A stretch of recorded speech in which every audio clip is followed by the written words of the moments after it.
बिस्मिल्लाहिर्रहमानिर्रहीम। अस्सलाम वालेकुम नाज़रीन कराम, मैं हूं आपके साथ अशफाक इसाक सत्ती। उम्मीद है कि आप लोग ठीक ठाक होंगे।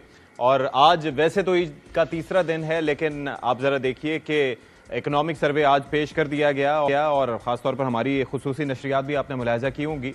तो इकनॉमिक सर्वे पेश हो चुका है, कल विफाकी बजट पेश होगा और इस हवाले से तमाम तर तैयारियां कर ली गई हैं।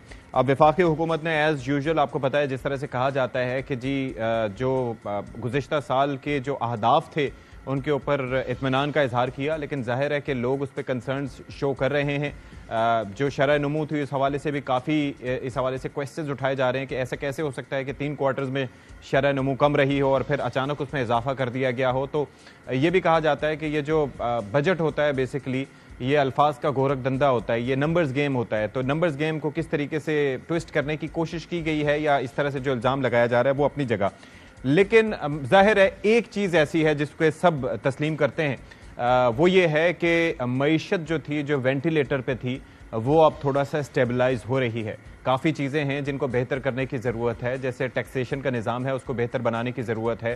ख़ास तौर पर जो एक तबका है जो कि तकरीबन मुल्क की जीडीपी में 35% कंट्रीब्यूट करता है, वो सैलरीड क्लास है। अगर 9 महीनों का जायजा लिया जाए तो 391 अरब रुपए का टैक्स जो है वो दिया गया सैलरीड क्लास की जानिब से, और 10 माह का अगर अहदाफ का जायजा लिया जाए तो वो 430 अरब से जायद का अमाउंट बनता है। और अगर पूरे माली साल का जायजा लिया गया तो वो 550 अरब तक बन जाएगा। यानी कि अंदाजा कीजिए कि एफबीआर के अहदाफ की बात की जाए तो सिर्फ सैलरीड क्लास से हद से ज्यादा रकम वसूल की जा रही है। तो अब क्या कल आने वाले बजट में इस सिलसिले में कोई रिलीफ होगा, ये देखना होगा। फिर रिटेलर्स, होलसेलर्स और ट्रेडर्स जिनकी कंट्रीब्यूशन तो अच्छी खासी है मुल्क की इकॉनमी में, लेकिन उनका टैक्स ना होने के बराबर है, सिर्फ 2% के करीब वो टैक्स में कंट्रीब्यूट करते हैं। तो ये एक ऐसे मसाइल हैं, उनमें से चंद मसाइल में से एक जिनके ऊपर काम करने की ज़रूरत है। फिर लार्ज स्केल मैन्युफैक्चरिंग, जिसके बारे में तहरीक इंसाफ की जानिब से भी आवाज़ें उठती रहीं, काफ़ी लोग इस पर बात करते रहे कि जी वहाँ पर काफ़ी ग्रोथ में डिक्लाइन आया है। और आप ये देखिए कि जो अहदाफ थे, हदफ था 3.5% से ज़्यादा का, और ग्रोथ जो है उसकी वहाँ पर हुई है -1.5। तो इसका मतलब है खासा डिक्लाइन आया है, और ये उन शोबों में से एक है जहाँ पर जॉब क्रिएशंस होती हैं। तो इसी तरीके से काफ़ी सारे सेक्टर्स हैं जिन पर काम करने की ज़रूरत है, और आज के इस प्रोग्राम में हम बात करने की कोशिश करेंगे कि कल अगर रिलीफ दिया जाएगा तो वो किस तर्ज का हो सकता है, और टैक्स नेट को ब्रॉडन करने के लिए गवर्नमेंट क्या अरेंजमेंट्स करेगी। तो सबसे पहले हम आज का इकनॉमिक सर्वे कि जब पेश किया जा रहा था तो उस दौरान वजीर खजाना ने क्या फरमाया वो जरा आपको दिखाते हैं। This साल we have announced a 2.7% growth for 2025. Inflation has been a fantastic story for Pakistan, 4.6%. So I think we have moved in the right direction. और debt to GDP ratio even 65% आ चुकी है। तो recovery इसके बाद शुरू हुई, वो 24 में एक सही सिम्त में चली और 25 में उसको और कंसोलिडेट किया। तो पॉलिसी रेट नीचे आया, उससे तकरीबन 800 बिलियन से ट्रिलियन तक की डेट सर्विसिंग कॉस्ट हमने बचाई। अगर मैं करंट अकाउंट जुलाई से अप्रैल सरप्लस ऑफ $1.9 बिलियन, एक्सपोर्ट्स की 7% का जो इजाफा है, IT export $3.1 billion, big jump, imports बढ़ी हैं तकरीबन 12% से। रेमिटेंसेस ये 37 और 38 बिलियन होंगी। 26% हमारा इजाफा हुआ July to May in terms of our revenue collection. Individual filers doubled to 3.7 million, 74% additional retail. तो चलिए जी, आपने सुन लिया। इस वक्त हम बात कर लेते हैं अलीम मलिक, हमारे नुमाइंदे हैं, मईशत पर नजर रखते हैं, और खासतौर पर जब ये इकनॉमिक सर्वे पेश किया जा रहा था तो उस दौरान वो वहीं पर मौजूद थे। मलिक साहब, thank you so much for your time. सबसे पहले मुझे जरा ये बताइएगा कि वहां पर आप मौजूद थे, इकनॉमिक सर्वे पेश किया गया, जो वहां पर लोग मौजूद थे, जो कि जाहिर है कि मईशत को समझते भी आप समेत, उनकी मजमूई तौर पर राय क्या थी? यानी कि this is what they anticipated, या ये मुख्तलिफ था, या इसको कुछ गोरख धंधा कहा जा रहा है अल्फाज का? क्या है इसके बारे में मजमूई राय? जी बहुत शुक्रिया सतीश साहब। देखें, जो हुकूमत की जानिब से ये पेश की जाती है रिपोर्ट्स, उसमें तो हमेशा यही कहा जाता है कि इसने हुकूमत ने हमेशा उसकी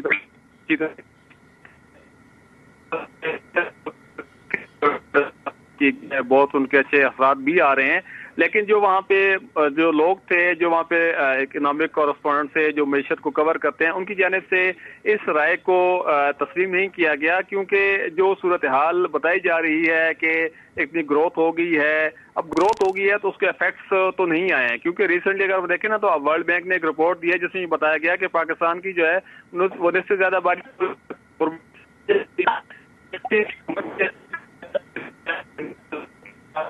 के असरात बड़े अच्छे आ रहे हैं, मईशत में बतदरीज बेहतर आ रही है, अफरात-ए-ज़र में रिकॉर्ड कमी हुई है। और ये भी कहा गया कि आलमी महंगाई जो 2 साल पहले, साथ में हवाला दिया गया है कि जो मुआशी रिकवरी है इसको आलमी मंजरनामे में देखा जाए, क्योंकि आलमी मंजरनामे में ग्रोथ रेट के हवाले से, इन्फ्लेशन के हवाले से जो आज वजीर खजाना ने अदाद शुमार पेश किए, तो उनका यही कहना था कि जो आलमी सतह पर मंजरनामा है उसके हवाले से हमारी सूरत हाल कोई ज्यादा इतनी बुरी नहीं है, बल्कि हम बड़े अच्छी सिमत में जा रहे हैं। उन्होंने मुख्तलिफ सेक्टर्स का हवाला भी दिया और साथ में उन्होंने कहा यह है कि जो हमारे इकदाम हम कर रहे हैं इससे जो हमारे आने वाले दिन है उनमें काफी हद तक बेहतरी आएगी। लेकिन जो वहाँ पे जो हमारे साफी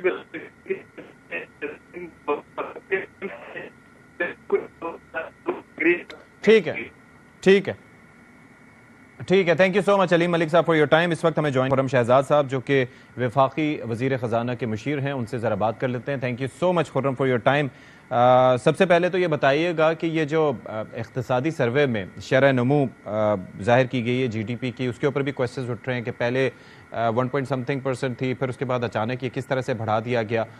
तो ये जो दावे होते हैं या ये जो नंबर्स होते हैं, इनकी आज़ादाना तौर पर तस्दीक का कोई मैकेनिज्म होता है मौजूद? बहुत शुक्रिया इशफाक मुझे प्रोग्राम में लेने के लिए। देखिए, सबसे बड़ी जो चीज़ होती है वो एक्सटर्नल वैलिडेशन होती है, आपने बिल्कुल सही कहा।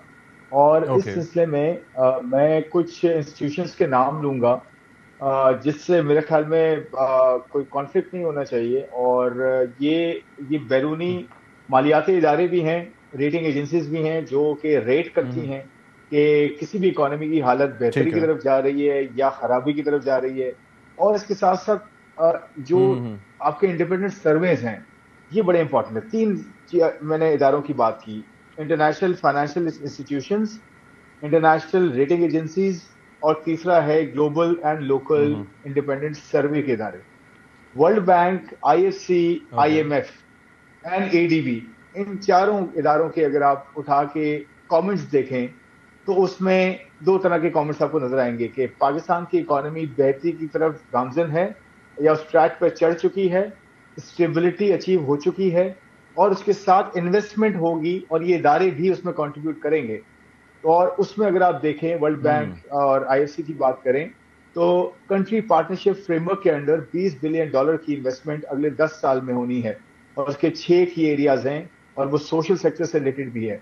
इसके साथ साथ अगर ADB की बात करें तो $2 बिलियन उन्होंने भी कहा कि हम जी एडिशनल ऐड करेंगे, इन्वेस्ट करेंगे।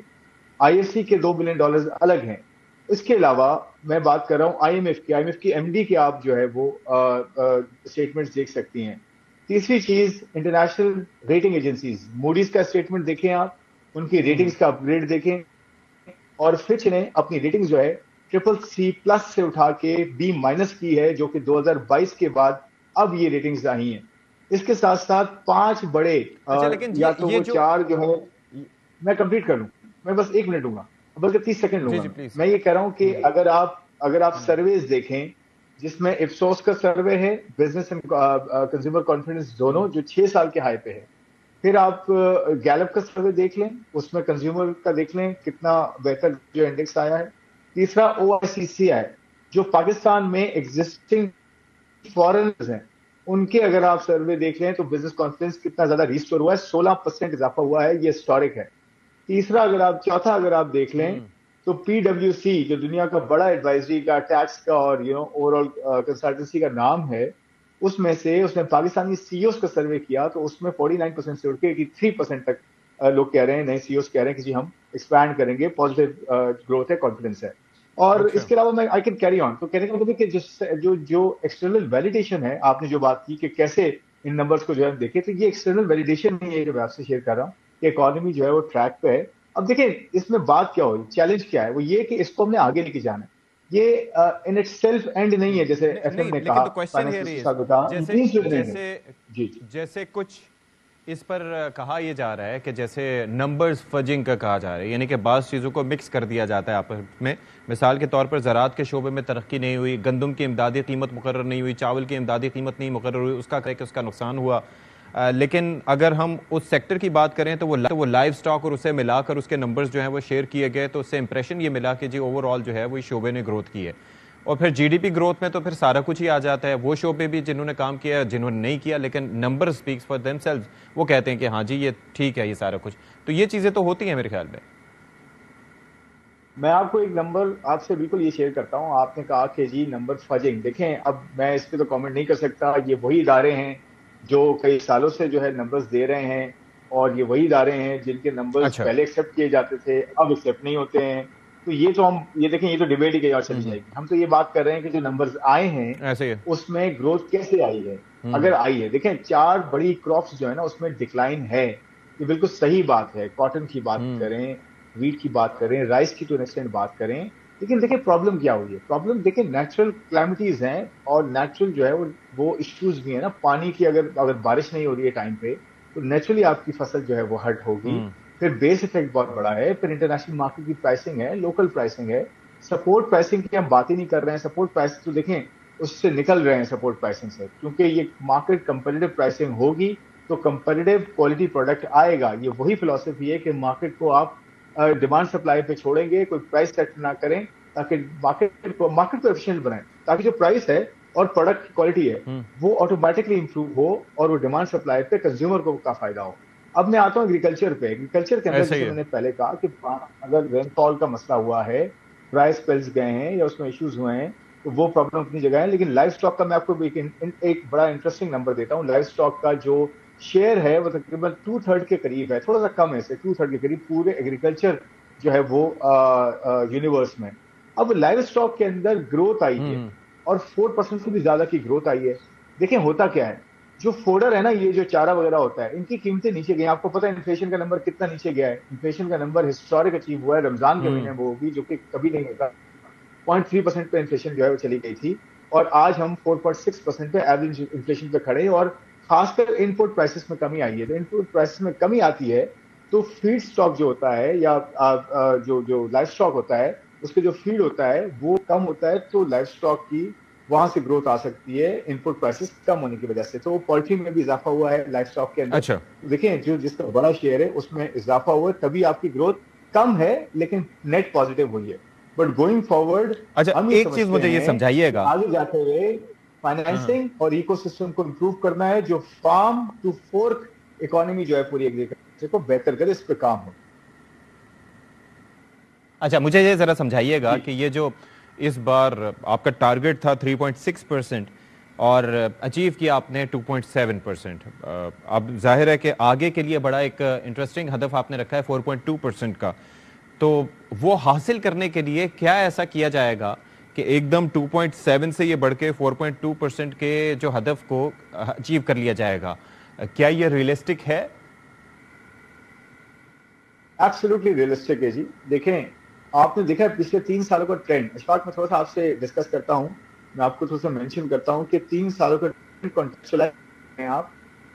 जो फाइनेंस मिनिस्टर साहब ने आज अपनी जो कॉन्फ्रेंस का स्टार्ट किया था उसके अंदर भी इस चीज का जिक्र किया कि दुनिया की ग्रोथ वर्सेस पाकिस्तान की ग्रोथ देखें कि ट्रेंड्स कैसे हैं। दुनिया की ग्रोथ जो है वो 2023 से अगर आप बात करें 3-3.5% 2023 में, उसके बाद 24 की बात करें तो 3.3% के करीब आ गई। लास्ट ईयर की जो ग्रोथ थी ग्लोबल मईशत की वो 2.8% पे आ गई थी, यानी कि डिक्लाइनिंग ट्रेंड था।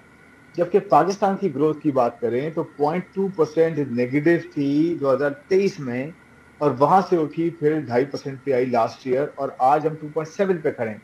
और हम ये समझते हैं, government of Pakistan, ministry of finance, economic team का ये प्लान है कि हम स्ट्रक्चरल रिफॉर्म्स पे लगे हुए हैं, जिसमें पेंशन से लेकर, प्राइवेटाइजेशन से लेकर, एनर्जी से लेकर, और जो है उसके अलावा आपके यहाँ और दूसरे रिफॉर्म्स हैं जो क्रिटिकल हैं, एसओईज के रिफॉर्म्स हैं।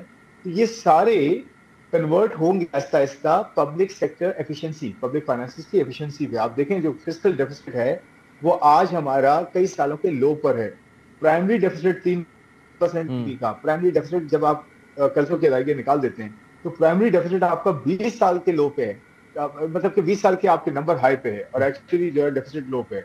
तो कहने का मतलब यह है कि जब आप पब्लिक फाइनेंसेस को बेहतर कर रहे हैं, आप स्ट्रक्चरल रिफॉर्म्स कर रहे हैं, तो आहिस्ता आहिस्ता रूम बनता है प्राइवेट सेक्टर के लिए इन्वेस्टमेंट का। देखें सबसे पहले रिफॉर्म्स होते हैं, स्टेबिलिटी आती है, रिफॉर्म्स होते हैं, उसके साथ इन्वेस्टमेंट आती है। फिर ग्रोथ आती है। इसलिए जल्दबाजी की बात नहीं हो रही है, बात ये हो रही है कि हम आहिस्ता आहिस्ता ग्रो करें, 2 से 2.5%, 3%, 4%, और फिर उस ग्रोथ को सस्टेनेबल बनाएं, रादर देन ये कि बूम बस साइकिल में जाएं, एक साल में 6%, 7% अचीव करें, 2 साल के बाद फिर आईएमएफ के साथ बैठे हों। और लास्ट आईएमएफ का प्रोग्राम जो लेकिन गया था वो खुर्रम साहब, आसान नहीं था, अगर ये फिस्कल डेफिसिट बहुत मुश्किल है। फिस्कल डेफिसिट अगर कम है तो फिर इसमें ये जो पीएसडीपी के फंड्स हैं ये रुके हुए क्यों हैं? देखें, रुके हुए नहीं है, बड़ा देखभाल के जो है वो खर्च किए जा रहे हैं। और प्रोजेक्ट का आपको पता है कि हमारा जो थ्रूपुट है, यानी कि पहली ही पाइपलाइन में 10,000 अरब के प्रोजेक्ट्स जो है वो रुके हुए हैं या फंसे पड़े हैं या वो कंप्लीट नहीं हुए हैं।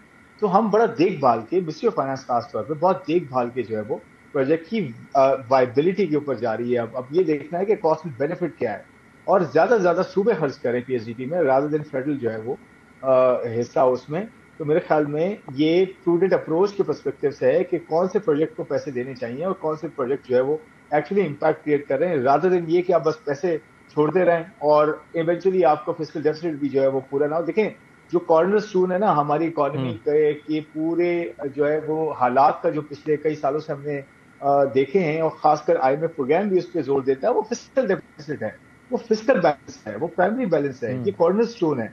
उसको हम ठीक रखेंगे, खर्चों को अपनी जगह रखेंगे और सही जगह टैक्सेस, सही जगह जो है वो इक्विटी क्रिएट करेंगे टैक्सेस की, तो आपका बैलेंस होगा, उसकी वजह से पूरी इकोनॉमी ठीक होगी। उस पर आप देखेंगे डायरेक्शन हुई है। अच्छा, तो डायरेक्शन इसके साथ 3 साल की फिस्कल डेफिसिट की देखेंगे, अशफाक इंप्रूव होती गई। अच्छा, एक चीज़ और भी है कि ये जो महंगाई में इजाफे की शरह 4.6% बताई गई है, लेकिन महंगाई इटसेल्फ अपनी जगह मौजूद है, प्लस लोगों की परचेजिंग पावर काफ़ी मुतासिर हुई है।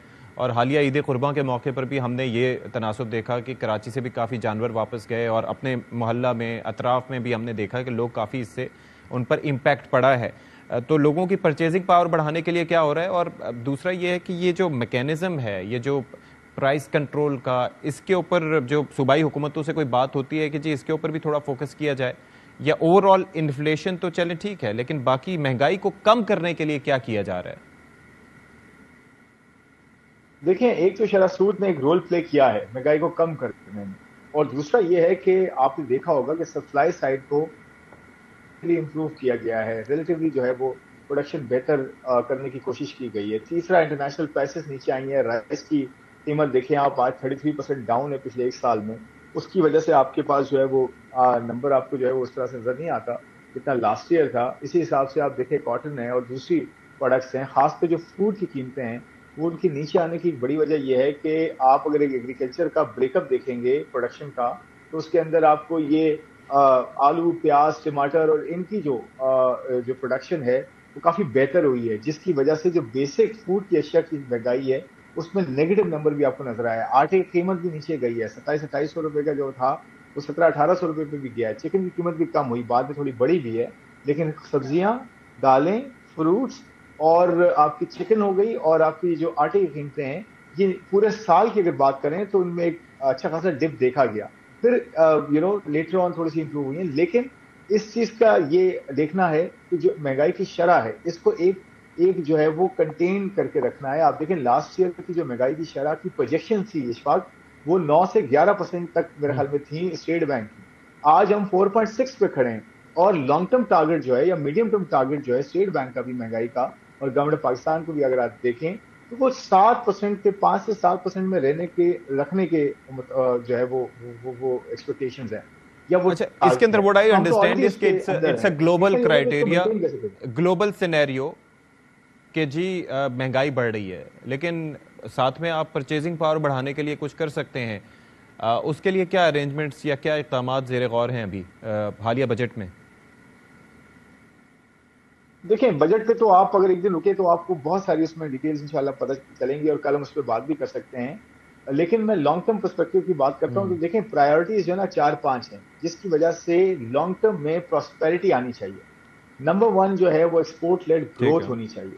नंबर 2 जो है पब्लिक फाइनेंसेस जो है वो ऑप्टिमाइज होनी चाहिए, यानी कि जो इक्वेशन है टैक्सेस की और खर्चों की, खर्चे भी कंटेन होने चाहिए और टैक्सेस भी सही जगह से लेने चाहिए और एक इक्विटी क्रिएट होनी चाहिए। फिर उसके बाद जिसे हम हॉरिजॉन्टल वर्टिकल इक्विटी कहते हैं, तो ये मैं टैक्सेस की बात कर रहा हूँ। थर्ड ये है कि हमारे पास जो है वो रिफॉर्म्स होने चाहिए। हमारे सारे वो खर्चों के एरियाज जो कि बहुत इनएफिशिएंसी क्रिएट करते हैं गवर्नमेंट के अंदर, और पूरी इकोनॉमी में भी उनका फुटप्रिंट बहुत ज्यादा है, उसमें कमी होनी चाहिए। फिर क्लाइमेट का बहुत बड़ा चैलेंज है। क्लाइमेट हमें रेजिलियंस जो है वो बड़ा एक कंट्री बनना चाहिए, क्योंकि हम मोस्ट अफेक्टेड कंट्रीज में से हैं। हमें उसकी फंडिंग भी मिली है, वर्ल्ड बैंक ने भी दी है, IMF ने भी जो है उसकी अप्रूवल दी है। तो ये बड़ी चीजें हैं। इसके साथ साथ फिर सोशल प्रोटेक्शन जो है ये बहुत बड़ा एरिया है, कि जो जो पुअरेस्ट ऑफ द पुअर है उनको हम अपलिफ्ट करें, और उनकी एजुकेशन, उनकी हेल्थ। और ये मैं बताऊं, ज्यादा मेजोरिटी तो सूबों के हिस्से में आती है, लेकिन हमें होल ऑफ गवर्नमेंट अप्रोच रखनी चाहिए, सबको मिलकर काम करना है। लेकिन सूबे ज्यादा क्लोज होते हैं अपने लोगों के साथ, और devolution of power local level पे ज्यादा जाए, वहां से अपलिफ्टिंग होगी तो बहुत लॉन्ग टर्म इंपैक्ट्स उसके पॉजिटिव आएंगे। आपने ये जो एक्सपोर्ट ड्रिवन इकोनॉमी की बात की, एक्सपोर्ट लेड ग्रोथ की बात की, और खासतौर पर वो बड़ा इंपॉर्टेंट है, लेकिन हम नॉर्मली इस बारे में सोचते हैं ट्रेडिशनल वे में। ये जो नॉन ट्रेडिशनल वेज हैं, जिसके तहत मिसाल के तौर पर ये हमारे पास IT एक्सपोर्ट्स हैं, उनको बढ़ा के हम बहुत जल्द रेवेन्यू हासिल कर सकते हैं, बड़े पैमाने पे ग्रोथ हो सकती है, और दुनिया भर में मुख्तलिफ मुल्क, हमारे पड़ोसी मुल्क समेत कई मुल्क इसमें खासा रेवेन्यू कमा रहे हैं। हुकूमत का फोकस इस एतबार से कितना है, कितना उस पर अब तरजीह दिया जाएगा उसको? देखिए 3 से 4 एरियाज इशफाक प्रायोरिटीज हैं, टॉप प्रायोरिटीज है। नंबर 1 इज एग्रीकल्चर, रिवाइव करना एग्रीकल्चर को, ग्रोथ लेकर आना एग्रीकल्चर में। जो आपकी रॉ इकोनॉमी है ना, जो आपकी बेस इकोनॉमी है वो एग्रीकल्चर है। उससे आगे वैल्यूएडिशन होती है, फिर वो रिटेल में जाता है, सर्विसेज में जाता है, और पूरी वैल्यू चेन क्रिएट होती है। तो सबसे पहली चीज है एग्रीकल्चर को प्रमोट करना, एग्रीकल्चर को आगे लेके आना, उसमें वैल्यू चेन क्रिएट करना, उसमें फाइनेंसिंग, स्टोरेज, पूरी जो फार्म टू फोक जो है पूरी वैल्यू चेन क्रिएट करना। तो वो सबसे पहला है। सेकेंडली IT है, टेक्नोलॉजी है, उसमें आपका फ्रीलांसर्स की इतनी बड़ी जो है कम्युनिटी है, उनको चैनलाइज करना, उनकी मुराद पैदा करना, उनको आगे लेके आना, उनको लीडरशिप पोजीशंस में लाना, या उनको जो है इंसेंटिवाइज करना। थर्ड जो है आपका माइनिंग है, मिनरल्स है, इसका बहुत बड़ा पोटेंशियल है। आप देखें रेको लेक एक अकेले की मैं बात करता हूँ, तितलियान जो पूरा एक आपकी बेल्ट है, उसके अंदर रेको लेक जो है ना वो एक क्राउन ज्यूल है, और उसके अंदर आपको 2027-28 से तकरीबन कोई $2.8 बिलियन की एक्सपोर्ट होनी है अकेली। आज अगर आपके $30-35 हजार की एक्सपोर्ट टोटल है, तो वो तो आपकी 7-8-9% तो उसका वही क्रिएट कर देगा 2 सालों में। तो कितना बड़ा जो है इम्पैक्ट हो सकता है। तो माइनिंग एंड मिनरल्स हो गए, एग्रीकल्चर हो गया, टेक्नोलॉजी हो गया। चौथा जो SMEs है, SMEs को हमने उठाना है, क्योंकि SMEs जो है वो ट्रेडिशनली इस तरह से उनको वो तकवीयत नहीं मिली, इस तरह से सपोर्ट नहीं मिली है, उनके लिए हमें काम करना है। ये 4-5 एरियाज है, आपकी इकोनॉमी जो है वो अपने पैर पर खड़ी होगी इंशाल्लाह, और सस्टेन करेगी। अच्छा, इसके साथ साथ ये जो जाहिर है कि ये सेहत और तालीम के शोबे, ये बड़ा कंसर्न्स यहाँ से सामने आए हैं कि अगर हम सिंध की बात करें, पंजाब की बात करें, बलूचिस्तान की बात करें और KP की बात करें, तो यहाँ पर खासे बच्चे ऐसे हैं जो कि स्कूल से बाहर हैं। उसके लिए फ़ंड्स भी दिए जाते हैं, और जाहिर है वफाकी हुकूमत देती है फ़ंड्स। तो क्या कोई ऐसा तरीक़ेकार है कि मॉनिटरिंग हो सके कि जो सूबे उस पर अपना एक्सपेंडिचर नहीं करते, उनके खिलाफ कोई कार्रवाई हो, या उस पर उनसे पूछा जा सके, या ऐसा कोई मैकेनिज्म फेडरल गवर्नमेंट का मौजूद है? देखें, इसमें तो डिवोल्यूशन के बाद तो देखें ज्यादातर पावर सारी सूबों के पास है।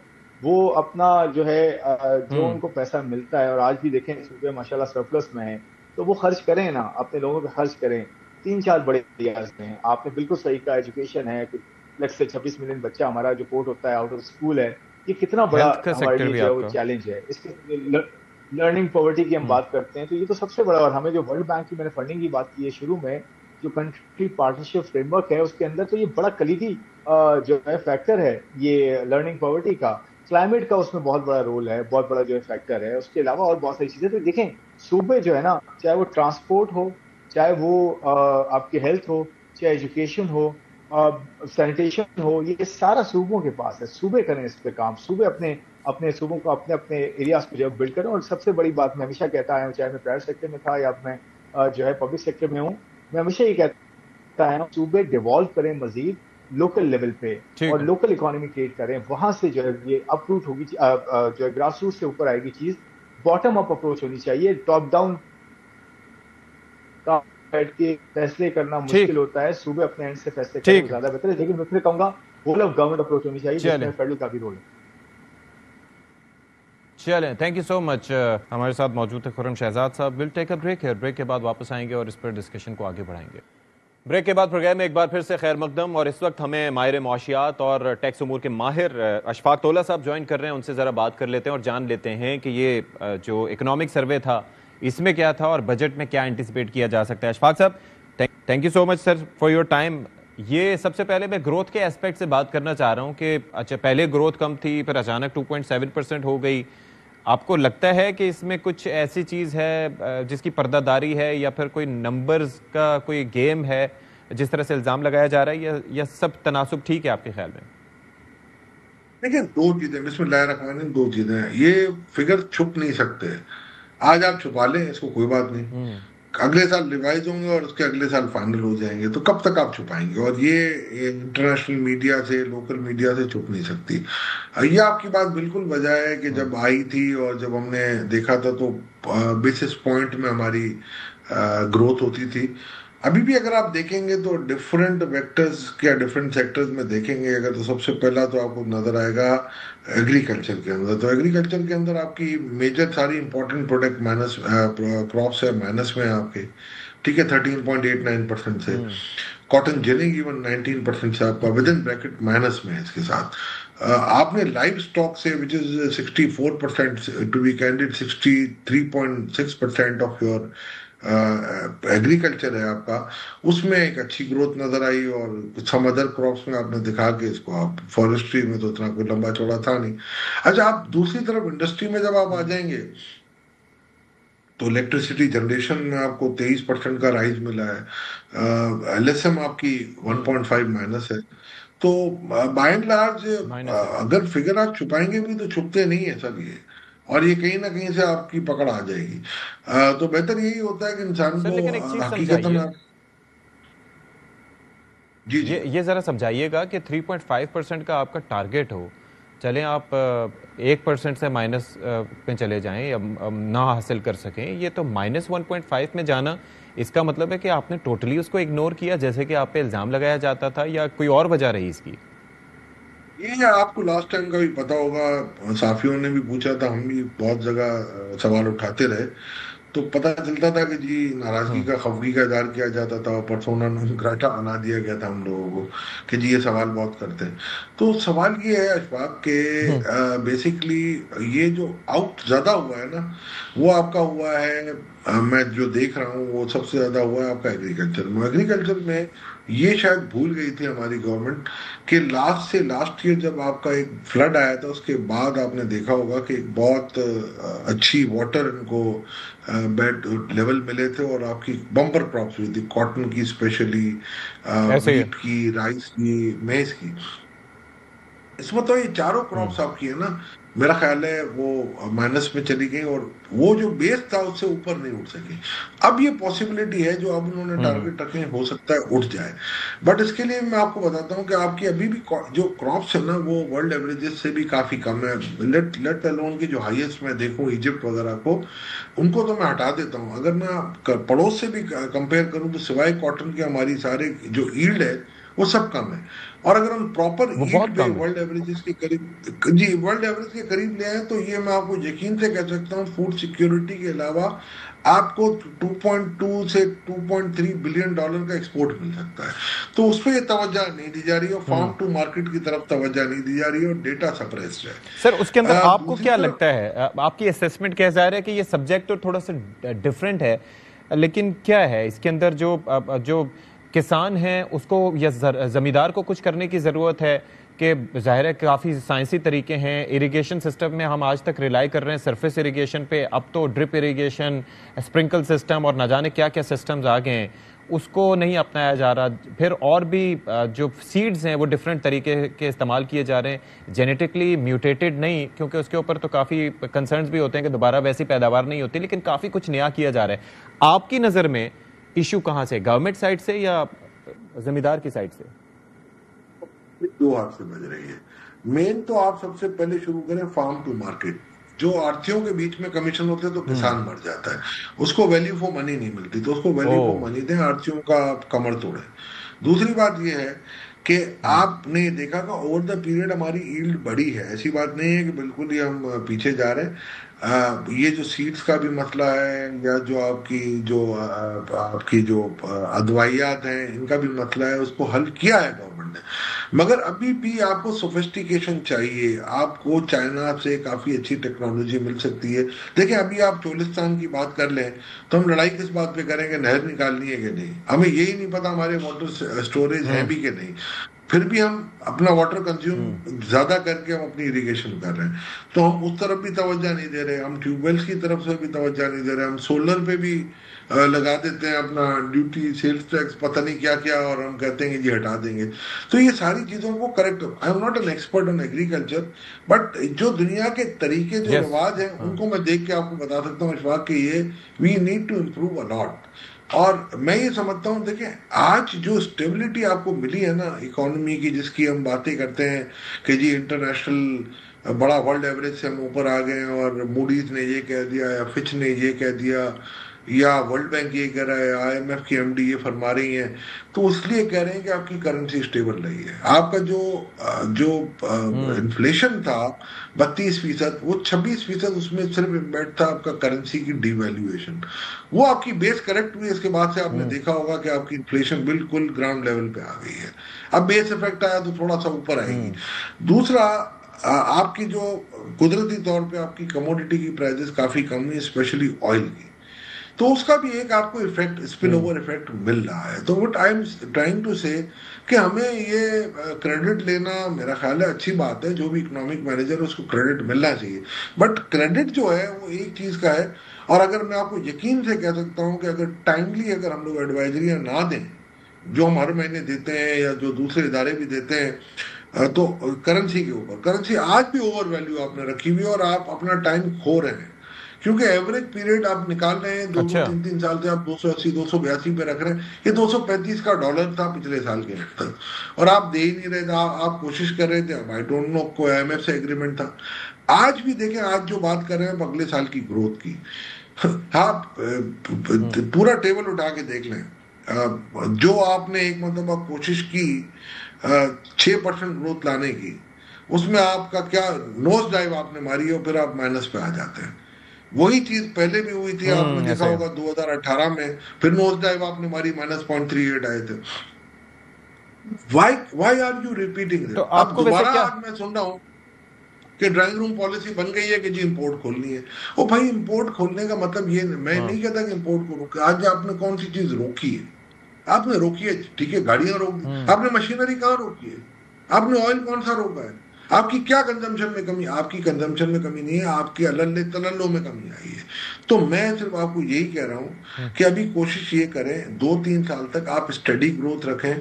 जैसे आप 2.67 पे बात कर रहे हैं ना, 6.8 टू बी कैंडिड, आप कह रहे हैं आप अगले साल भले 3-3.25 पे जाए, उससे अगले साल आप 3.5-4 पे जाए, बट आपको जो ग्रोथ करनी है वो आपको एग्रीकल्चर से करनी है, आपको आईटी से करनी है, आपको एसएमईज को रोल आउट करके करनी है, आपको डिफेंस प्रोडक्शन से करनी है। डिफेंस प्रोडक्शन में अब आपके पास एक सर, मुझे एक और चीज बताइए जी। मैं ये जानना चाह रहा हूं कि ये जो एक तो है सस्टेनेबल ग्रोथ की बात होती है, लेकिन साथ ही साथ इंक्लूसिव ग्रोथ का होना कितना जरूरी है, और उसका इम्पैक्ट क्या पड़ता है हमारी मईशत पे या आम आदमी पे? इंक्लूसिव ग्रोथ में मैं आपको सबसे बड़ी चीज बताता हूँ। इंक्लूसिव ग्रोथ का मतलब यह है कि हम अपने जो एसेट्स है ना, उसको यूटिलाइज करें अपनी ग्रोथ के लिए। जो एक सीधी सी बात है, हमारे मुल्क की एसेट क्या है? हमारे मुल्क की सबसे बड़ी एसेट है लैंड, और दूसरी एसेट है अनस्किल्ड लेबर, जो यूथ है। आप मुझे बताएं इनकी इंक्लूसिविटी कहाँ पर है? आप 9.1 मिलियन हेक्टेयर आपके पास कल्टीवेबल पड़ी हुई है, आप नहीं कर रहे उसको। इतनी बड़ी यूथ फोर्स है, उसको आप यूज नहीं कर रहे, उसको आप सीजनल लेबर के तौर पे नहीं रहे। तो उनकी डिप्लॉयमेंट का आपने क्या सोचा है? आप तो अभी ये लड़ रहे हैं कि जी इस नहर का पानी यहाँ नहीं जाएगा, उस नहर का पानी यहाँ नहीं जाएगा। दुनिया कहीं की कहीं निकल गई है। अगर आप ये अपने मसले, मैं नहीं कहता किसी का हक मारे हो, किसी और को हक दे दें, बट कम से कम बैठ के टेबल पे डायलॉग तो करें। कन्विंस हो जाए या कन्विंस कर दें, कम से कम दूसरा रास्ता तो कोई निकले। आप क्या समझ रहे हैं आज ये हमारे ऊपर जो मंडला रहा है खतरा कि जी हमारा पानी बंद हो जाएगा? तो पानी अगर बंद हो गया, फर्ज करें अभी तो नजर आपको नहीं आएगा, मानसून का सीजन है, आता रहेगा। दिसंबर में जो असल होगा फ्लो ऑफ जो आपका होता है, जो शॉर्टफॉल आता है, और आपकी फसलें खड़ी होंगी, जब आपको चाहिए होगा पानी और नहीं मिलेगा तो आप क्या करेंगे? आपने कोई रास्ता निकाला है आज तक? उसमें तो आज तक मैंने उस डॉक्यूमेंट में कोई चीज नहीं देखी। ठीक है, अब जरा ये मुझे बता दीजिएगा कि वे आउट इस सिलसिले में आपको लगता है क्या होना चाहिए? यानी कि कल बजट आ रहा है, उसके अंदर आदादोशुमार भी आएंगे। एक तो ग्रोथ के लिए 4.2% है, बाकी टैक्स हदफ भी एक रखा जाएगा। आपको लगता है कि जो अहदाफ रखे जाते हैं वो ख़ास तौर पर टैक्स आमदन के वो सही रखे जाते हैं, या उसके अंदर हम थोड़ा सा एग्जैजरेट करके उनको रखते हैं और फिर वो हासिल करना हमारे लिए पॉसिबल नहीं होता? टारगेट मस्ट बी चेजिंग, तो मैं इससे एग्री तो करता हूँ, बट इतना वियर्ड नहीं होता कि जी 12,900 आप रख दें टारगेट और आप फिर आप हाथ पे हाथ मल रहे हो और तालियां बजा रहे हो कि जी 11,900 भी नहीं करा मुझसे। यानी you are lagging by 1 trillion rupees. 1 trillion is a hell of a sum. आपका यानी कि इतना कार्य सरकार का खर्चा नहीं है जितना आप शॉर्टफॉल में आ गए। तो आप मुझे एक बात बताएं, आज अगर आपने टारगेट सही रखा होता तो क्या दो मतलब आपको आईएमएफ के पास डाउनवर्ड रिवीजन के लिए जाना पड़ता? आपको नहीं पड़ता। उस रिवीजन के बावजूद भी आप नहीं कर पाएंगे, इसका मतलब क्या है कि there is something wrong somewhere. अब आप फिर ये टारगेट बनाना चाह रहे हैं 14.135 ट्रिलियन, यानी कि 14,135 अरब का आप टारगेट लेने की कोशिश कर रहे हैं। आप ये समझ रहे हो कि 11,900 आप करोगे, आपका 11% समझें जीडीपी ग्रोथ और इन्फ्लेशन निकलेगा, 11 नहीं तो 12 निकलेगा, तो फिर भी आपके पास 956 बिलियन रुपीस के नए टैक्सेस लगाने पड़ेंगे या नए लोगों को नेट में लाना पड़ेगा। आज तक आप 1.5 साल से या 2 साल से हम कोशिश कर रहे हैं, हॉरिजॉन्टल इक्विटी हम क्रिएट नहीं कर सके। दुकानदारों को अच्छा खासा मैं नेट में लेके आया था, 270 बिलियन वो कमिट कर चुके थे मुझसे। पूरी एफबीआर की टीम बैठी हुई थी मेरे साथ एज मिनिस्टर ऑफ स्टेट, वो इनकॉर्पोरेट नहीं की, उन्होंने इनकॉर्पोरेट नहीं होने दी बजट के अंदर। और उसके बाद नहले पे जला ये हुआ कि ताजिर दोस्त स्कीम निकाल के आपने उनको छेड़ दिया जी, उनकी चढ़ बना दिया आपने कि जी रजिस्ट्रेशन कराओ। भाई हम आए ना 40 लाख उसमें से, फिर सर कहाँ 270 अरब आज अगर मुझे आप दे दें, मैं गारंटी के साथ कह सकता हूं, मुझे नेगोशिएट करने दें, मुझे मेरे तरीके से वो स्कीम लाने दें, मैं 400 अरब आपकी किटी में रख दूंगा। आपको परवाह 400 अरब आप मुझे 956 बिलियन कहां से लाएंगे? ये चेजिंग टारगेट थोड़ी होता है, ये तो बिल्कुल फुलिश टारगेट होगा। अगर आप अचीव कर सकते हैं, you know where you are collecting the money, you have the definite sources, do it. But इस किस्म के जो हम रखते हैं, मेरा ख्याल है मुश्किल होता है, फिर हमारे लिए मुश्किल होता है। ठीक है, बहुत शुक्रिया आपका अशफाक तोला साहब फॉर योर टाइम सर। पर हम एक ब्रेक लेते हैं, ब्रेक के बाद आके प्रोग्राम को कंक्लूड करेंगे। नाज़रीन, और प्रोग्राम के आखिर में कल बजट पेश होगा, कैसा होगा, जाहिर है इसी हवाले से हमारी खुसूसी नशरियात भी होगी। लेकिन एक चीज़ बड़ी इंपॉर्टेंट है, हुकूमत के लिए बड़ा चैलेंजिंग होगा कि वो एक जानिब सैलरीड क्लास को रिलीफ दे, जिसका उसने वादा किया है, दावा किया है कि हम रिलीफ देंगे, आम आदमी को रिलीफ देने का वादा किया है, लेकिन असल चीज़ है परचेजिंग पावर बढ़ाना, महंगाई को कम करना, खास तौर पर टैक्स नेट को वसी करना, क्योंकि सबकी नजरें इस चीज पे हैं कि कैसे सैलरीड क्लास जो है उसकी कंट्रीब्यूशन टैक्स नेट में जीडीपी में 35% है, और जो आम तौर पर हम देखते हैं ट्रेडर्स हैं या फिर होल सेलर्स हैं, उनकी जानिब से इतना कंट्रीब्यूट नहीं किया जाता। तो अब वक्त आ गया है कि हुकूमत को इस मामले में संजीदगी से सोचना होगा, ताकि आवाम समझें कि ये जो बजट जब आता है तो उनके लिए फिक्र की बात नहीं है, बल्कि उनको इससे फायदा भी हो सकता है। प्रोग्राम से फिलहाल इतना ही। अशफाक इसाक सत्ती को इजाजत दीजिए। अल्लाह हाफिज नासिर।